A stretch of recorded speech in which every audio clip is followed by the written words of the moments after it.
এই প্রশ্নপত্র ফাঁসের মধ্য দিয়া এই চোরগুলা যারা প্রশাসনের বিভিন্ন জায়গায় বিসিএস কর্মকর্তা বা বিভিন্ন হিসাবে বসে আছে তাদেরকে ত্বরিত তাদের নাম সবার সামনে নিয়ে আসতে হবে। সবচেয়ে বড় চোর দুর্নীতিবাজ কোটাটা হচ্ছে গিয়ে বাংলাদেশের বড় কোটা। এই কোটার বিরুদ্ধে আন্দোলন করলে সব জিনিস সুবিধা আমরা পাইতাম। কিন্তু এইখানে যে কারণে আপনাদের সামনে এসে দাঁড়িয়েছি, আপনারা অনেকেই দেখেছেন কয়েকটা ইস্যু খুবই আলোচিত বাংলাদেশে এখন চলতেছে। এর মধ্যে একটা বড় ইস্যু হচ্ছে গিয়ে যে প্রশ্নপত্র ফাঁসের সাথে পিএসসির দেখা যাচ্ছে যে উপসহকারী সহ এবং পিএসসির চেয়ারম্যানের গাড়ির ড্রাইভার সৈয়দ আবেদ আলী তারা ধরা পড়েছেন। সৈয়দ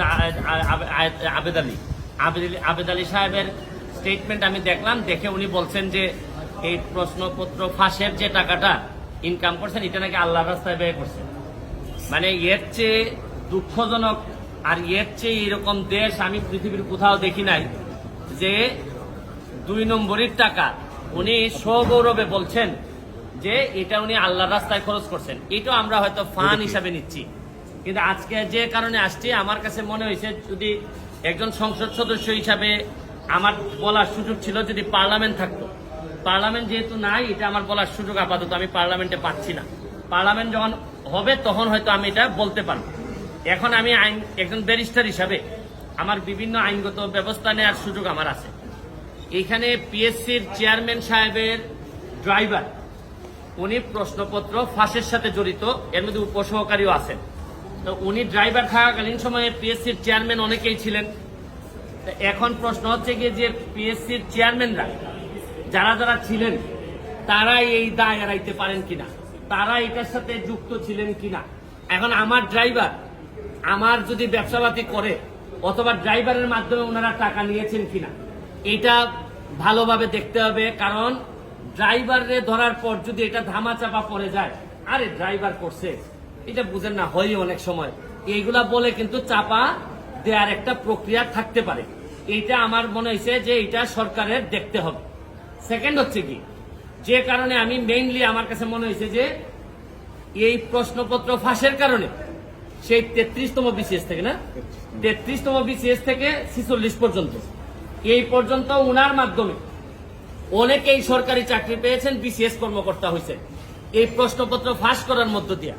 তাইলে উনি যেহেতু ধরা পড়েছেন, তাইলে এখন যারা তদন্ত করতেছেন তাদের মেইন কাজ হবে এই প্রশ্নপত্র ফাঁসের মধ্য দিয়া এই চোরগুলা যারা প্রশাসনের বিভিন্ন জায়গায় বিসিএস কর্মকর্তা বা বিভিন্ন হিসাবে বসে আছে তাদেরকে ত্বরিত তাদের নাম সবার সামনে নিয়ে আসতে হবে এবং এদের বিরুদ্ধে ব্যবস্থা গ্রহণ করতে হবে।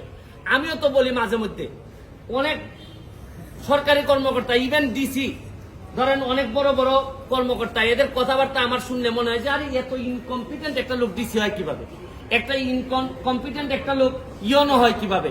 আমি যখন দেখি তখন আমার হিসাব মিলে না। এখন আইসা ওই সৈয়দ আবেদ আলীর মাধ্যমে আমার কিছু হিসাব মিলতেছে। তাইলে এই চোরগুলা ওই বিভিন্ন ভাবে ছড়াই পড়ছে। শুনেন, যুদ্ধাপরাধী মানবতা বিরোধী অপরাধীরা যে যে জায়গায় থাকে আমরা খুঁজে বের করি, এদেরকে দায়িত্ব দেই না। এদের সেই এই চোরগুলা কি কোনো অংশে কম? এরা সারা জীবন দেশটারে লুটতে খাবে। আরে এই আবেদ আলী তো চলে যাচ্ছে, আবেদ আলীর তো আর কোনো অসুবিধা নাই, যা বানানোর বানাই ফেলছে। আর এই যে আপনার ডাসার উপজেলা চেয়ারম্যান প্রার্থী হয়েছিল, আল্লাহ বাঁচাইছে ডাসার মানুষের, যে এই যে মাদারীপুর না এটা, হ্যাঁ এই কালকিনি না তো আবার কালকিনির পাশে, কালকিনিও তো বিখ্যাত বিভিন্ন কারণে। এই ডাসার উপজেলার মানুষ বাচ্চা যে তার মানে পাস করে না সে নির্বাচন করতে চাচ্ছিল, নির্বাচন হয় নাই। নির্বাচন হয় নাই। তার কাছে যে মেকানিজম ছিল তাতে আল্লাহ মাহবুব জানে হয়তো নির্বাচন হলে পাশও করে যেত। তো এখন হচ্ছে কি আমার মেইন, নাইলে যদি এর ভিতরে আমি ব্যবস্থা না দেখি আমি হাইকোর্টের শরণাপন্ন হব। কারণ আমাদের তো জায়গা হচ্ছে কি হাইকোর্ট। যদি এই ব্যাপারে ব্যবস্থা গ্রহণ না করা হয়, কার আমলে এই ড্রাইভার সাহেব ছিলেন, পিএসসির চেয়ারম্যান, তাদের এইটার দায়িত্ব আছে কিনা, তারা এটার সাথে জড়িত কিনা।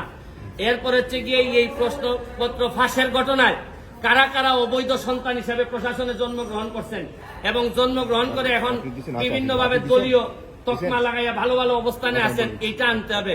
শুনেন, কোটার জন্য আন্দোলন করে ছাত্ররা, সারা বাংলাদেশের মানুষ কোটার জন্য আন্দোলন করতেছে, কিন্তু এরা কি জানে যে সবচেয়ে বড় কোটা তো হচ্ছে গিয়ে চোর কোটা।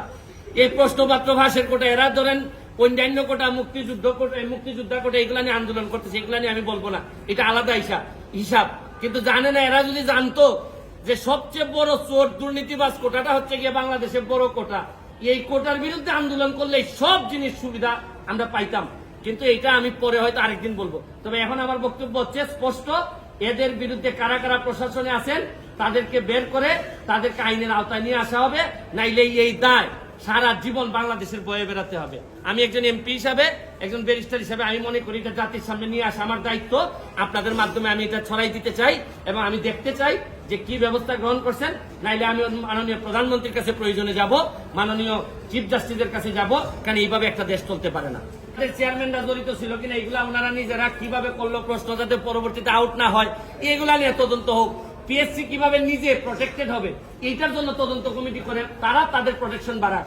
কিন্তু এর আগে কারা কারা চোর ছিল, দুর্নীতিবাজ ছিল, বাটপার ছিল, এগুলা বের হয়ে আসা জরুরি সবচেয়ে বেশি। Thank you. পিএসসি কমিটি, এই যে বাংলাদেশের কমিটিটার আমি ভয় পাই আরো বেশি। কমিটি করলেই মনে করলেন যে ধামা চাপা দেওয়ার জন্য একটা প্রক্রিয়া শুরু হইলো। আরে কমিটির কি কাজ? চোর ধরছে পুলিশ, চোর ধরার পর চোররে বলবে যে 8 পয়সাতে কে কে চোর আছে বল। এখানে আবার ভদ্রলোকের কমিটি করার দরকার আছে কি?